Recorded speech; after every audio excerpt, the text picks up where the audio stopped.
Yeah? Okay. Hi, everybody. I'm doing a theater session over here. If you're in the area, grab a beer, grab some wine, come listen.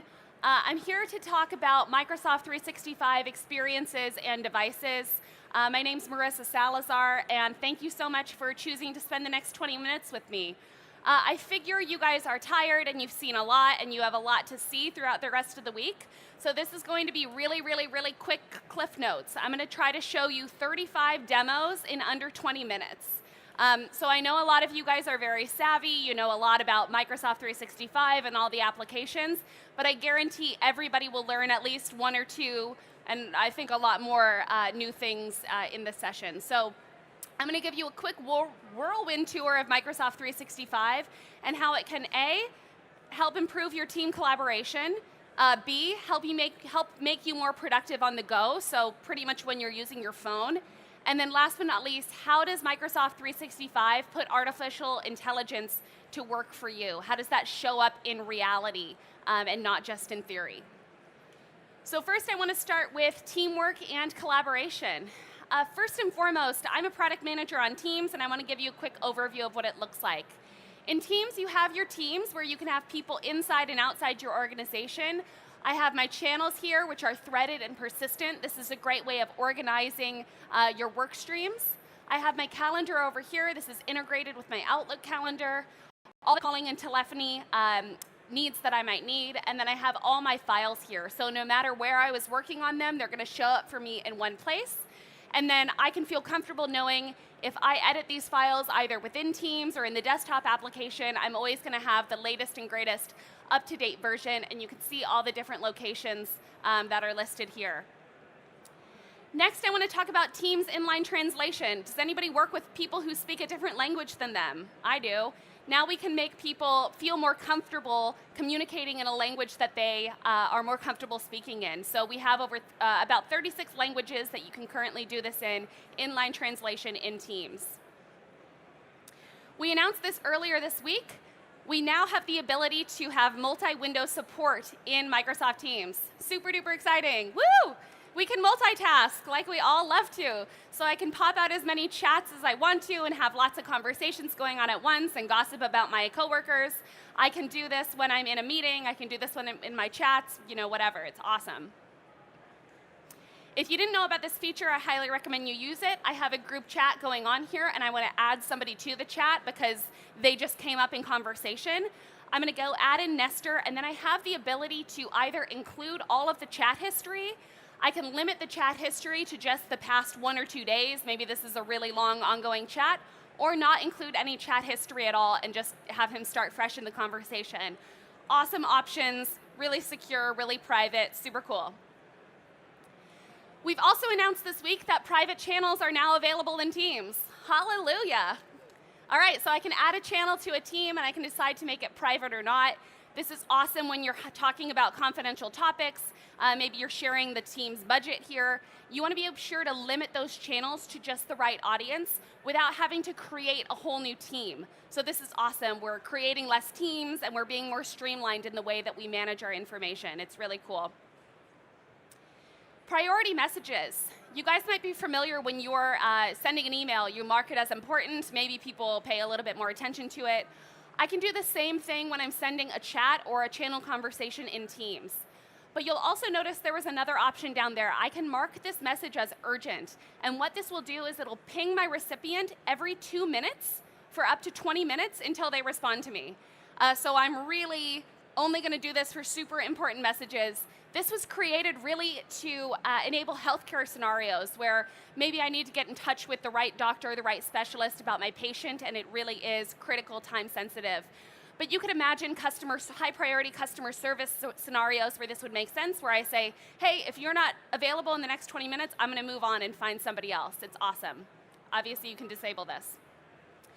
Teams polls. How irritating is it when you need to get some information out of your team and you have these long chats and then you have to track what people said? With these new built-in message extensions in Teams, I can just really quickly create a poll within Teams. Super duper easy. I can see, all right, what does my team want to do? And then not only is it easy to consume, it's easy for people to participate, and then I have all the data right there and I can view the results at my leisure instead of having to write them down and have my little checklist on the side. It's awesome.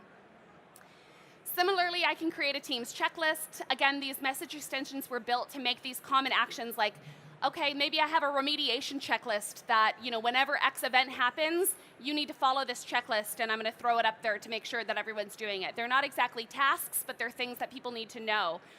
This type of content now flows a little bit more easily within the flow of conversations. So, I have ready access to my information right there, and I can, again, view my checklist. Last but not least, I have team surveys. You might be thinking, you just showed polls. Surveys are the same thing. No, they're not. They allow you to actually add a little bit more content and context and information. So you see I can have multi-choice responses. I can have people fill in responses. I can have people do star ratings. If you want to say, hey, how was the last offsite we did, and actually get some more detailed information from your team. Built in, you don't need another app, you don't need another experience. It's right here, and it's really great. Teams custom backgrounds. You guys might be familiar with background blur. So we're using AI here to recognize who is the subject of the view, and then blurring out the background. Instead of blurring out the background, we can transport him to a more professional setting. We can transport him to the beach. And then you can actually upload your own custom image, depending on what makes sense for you and your organization. In this case, Jason needs a little bit more firepower and is going to trick people into thinking Satya is on his side. So a lot of really fun things that you can do there. I use it every day. I work from home. It works beautifully. I can't wait for you guys to use this. Teams meetings live captions. We just announced the ability for live captions in Teams meetings. So whether you're hard of hearing, maybe English isn't your first language, maybe you're in a really noisy environment like this and you're trying to follow along with a meeting that you've called into, live captions make it so much easier to follow along in Teams meetings. And it pretty much works just like closed captions in a movie. And as you speak more, it really understands people's different dialects and accents, and it learns and gets better and better. It's really cool. Teams Magic Whiteboard. I'm going to go plug the Magic Whiteboard experience over in the Teams booth. You can try this out for yourself. This is called intelligent content capture. So when somebody's working remote, they still want to participate and zoom in on what you guys are deeming important in the meeting. Oops.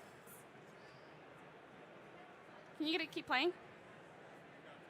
Oh, that's it? Okay.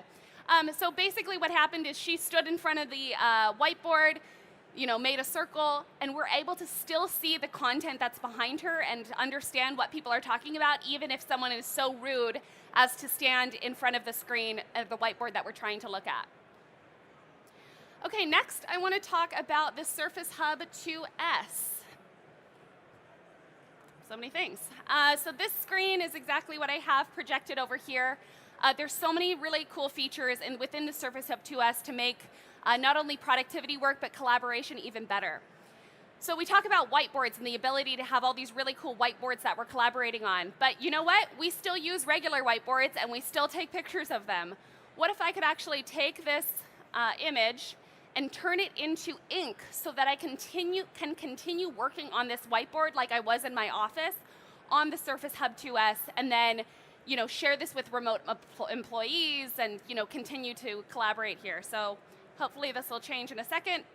You'll see it actually identified what was the content on that whiteboard, and now I can interact with it just like I would ink. So I could erase something there, I can grab this item and move it around, and do whatever I need to do. I can continue my whiteboard even in a digital space, and then this makes it so much easier to share. Similarly, we can take messy handwriting.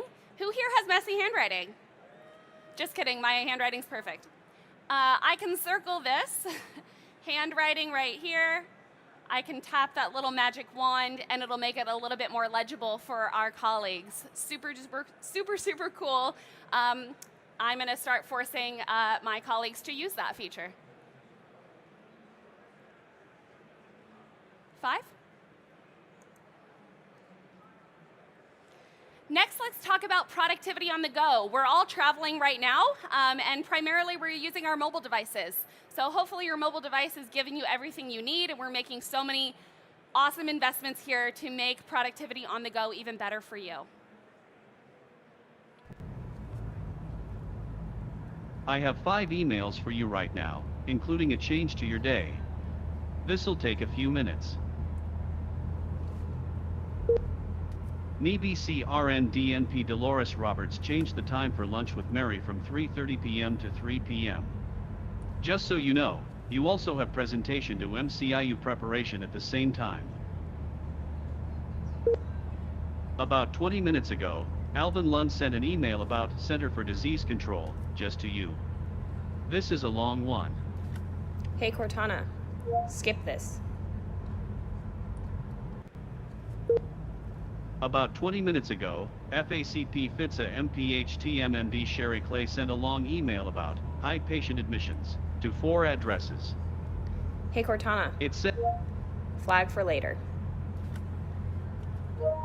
I'll flag it for follow-up. So many cool things happened right there. The moral of the story is I can stay productive while also being hands-free and actually triage my email on the way into work. So I want to point out a couple of things. It actually uses the Microsoft Graph to understand who the people around you are. So it can identify, hey, your boss sent you an email because it knows who you report to. It knows what items are probably going to be important for you. You'll also notice here that it didn't read into the entire contents of the email. It said, hey, there was a long email. It was sent to 4 people. It's from this person, and this was the subject. And I know, because I know my work, that this is important and can, just with my voice, flag it for follow-up later. Very, very cool.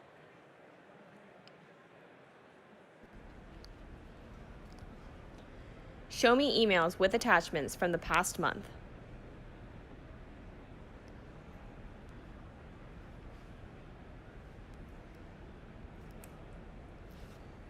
Show me emails from Megan in April.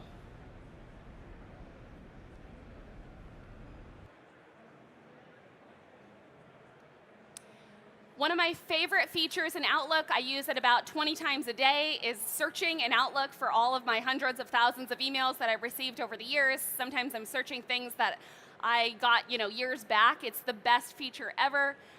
There's a lot of really great ways that you can search. Natural language queries make you able to search in a way that works for you. So it's just like asking your personal assistant to look something up. It doesn't have to be in the exact right format. You don't have to have the quotations in the right place and the brackets in the right place. You can get what you need, and you can do it even on your phone. So briefing and actionable messages. I'm here actually looking at a daily brief that's been provided for me by Cortana. And what it's done is it's used AI to understand my meetings and my emails and determine and propose commitments that I've made in email. So it says, hey, I have these meetings that are upcoming. Here's some contents that you're probably going to want to review. And then you can see here that I'm flagging, yes or no to teach it. Oh, actually, that's not a task. I don't want to follow up on that. And here at the bottom, it's actually reminding me. It's saying, hey, your day's filling up with meetings and content and things that you have to do. You might want to block off some time, and I can do that proactively right here. So it's doing half the legwork for me, and then I'm just agreeing to it or not.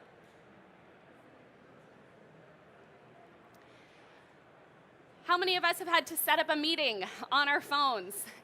I'm going to go ahead and start a meeting right from this email. It's going to have all the right attendees in there. I'm going to be proposed the most available times. And then as I look at my calendar, this is actually going to turn green when all of those attendees there at the bottom are available. So it knows all of our calendars, and it knows what time we're going to work for all of us as a group. I could add a location. I made it a Teams meeting, and that was all done right from my phone. I mean, come on, that's pretty awesome. Thank you.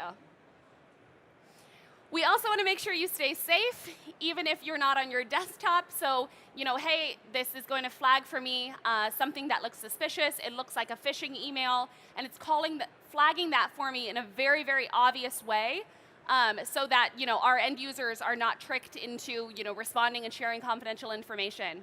However, we all make mistakes. I accidentally clicked on that link, and I've still been blocked. So I was not able to participate in the attack as the attacker intended. It's awesome, and it saves us from ourselves because we can't know everything. Next, I want to talk about the new Office app. There's this really great, cool new feature that allows you to take an image of a table and actually turn it into an editable table in Excel, and you can see all of the options there.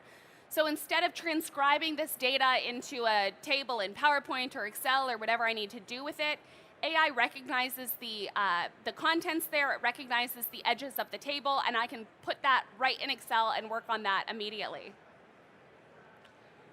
Also in the Office app, I can now sign documents without having to print documents and then sign them and then scan them and then upload them, or without some really heavy piece of software on your desktop.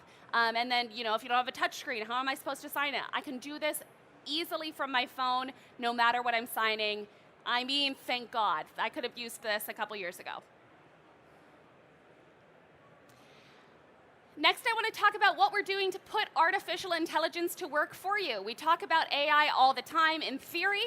Let's look at it in practice, in our daily lives.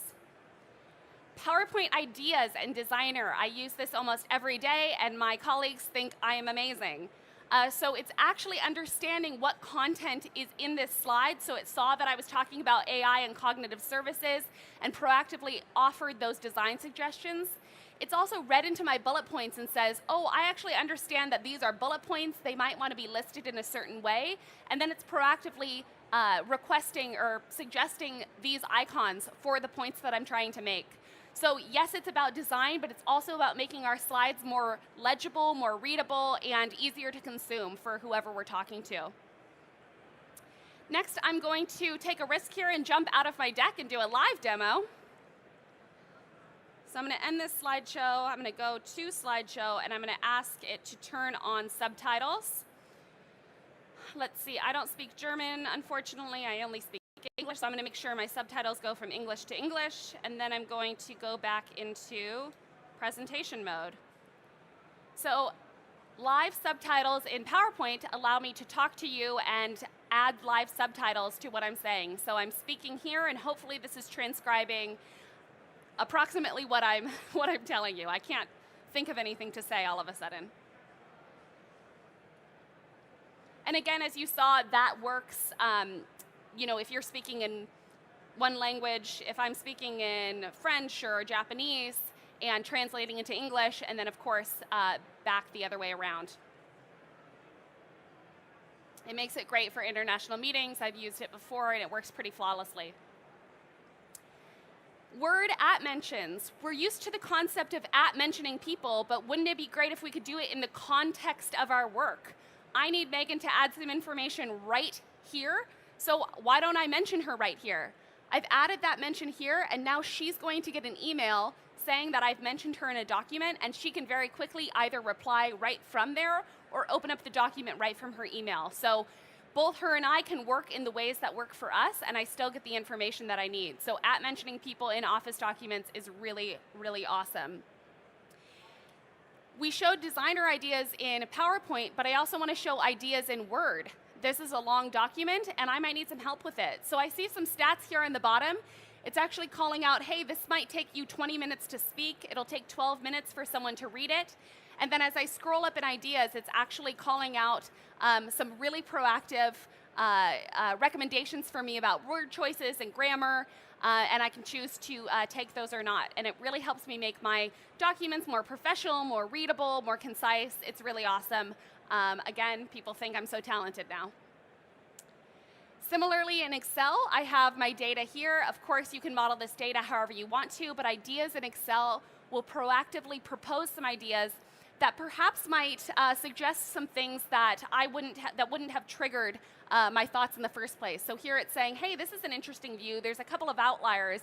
If you model it this way, maybe you're going to be able to get your point across a little bit better. So it's bringing the power to the people. Sometimes Excel's hard to use. We didn't all take that college course. Again, Excel natural language query. We don't all have analyst assistants where we can say, hey, what's our highest performing product? So now I can pretend I have an assistant and ask that to Excel ideas, and it's going to read into the content there and get me exactly what I need, and I can ask it and not be worried about exactly how I asked it or how I phrased it or how I typed it. It's super cool. Stream transcription and search. In all of our stream recordings, we have a full transcript, so you can search into that transcript and then fast forward to the direct point that you want to reach in stream. This is an example of that. And as you might have seen in the keynote, I can also mess with the audio settings to give myself a clearer picture of what's going on. So I'll play it and then explain. Manufacturer issue where if you're running for a long period of time, there seems to be some thermal issues that are tripping a breaker. So if you're running for short periods of time. So you'll notice before that audio feature was turned on, I was hearing all the background noise at the construction site. And then once it was turned on, I just hear his voice. So similar to background blur, custom backgrounds, where AI is recognizing the subject of the picture and then blurring out everything else, AI here is recognizing the subject of the speaker and blurring out all of the other background noise, for lack of a better comparison. Next, I want to show forms and integrations into Stream. So, hopefully we're all making forms and we're, asking people how they feel about things. This is great. I can send this to whoever I want to, my employees, outside people. I can post it online. But another great thing that I can do is actually post this within the context of a stream video. So let's say we're having our employees watch a training and we want this survey to pop up at a certain time to get their sentiment on something. I can embed it right here and add it to that point in the meeting. So that's going to pop up for all of my users. Awesome. All right, last but not least, I want to show Edge collections. We all create favorites in our browsers, but now I can actually create collections in Edge. So just imagine that you're planning for a vacation and you're collecting a bunch of articles and pictures and things. I can drag and drop those articles and pictures right into my collections, and then I can actually take that collection and export it either to Excel or Word, and consume it in a different way, or share it with my traveling companions, or maybe I'm proposing an idea to my teammates. Super awesome. And very last, I want to show Microsoft Search and Bing. So this integrates internal and external search into one view. So it uses the Microsoft Graph and AI to anticipate your intent and then solve your problems. So if I'm searching for someone's office, it knows what I'm doing. If I'm searching for the person named Bill who works in building 3, it knows who I am, it knows where I work, and it knows everyone else who works there too. So I can actually have the most intelligent solutions brought directly to me without, looking around the whole internet. That was 35 or 36, 35 features in 20 minutes. Thank you for listening. Have a really great rest of the day.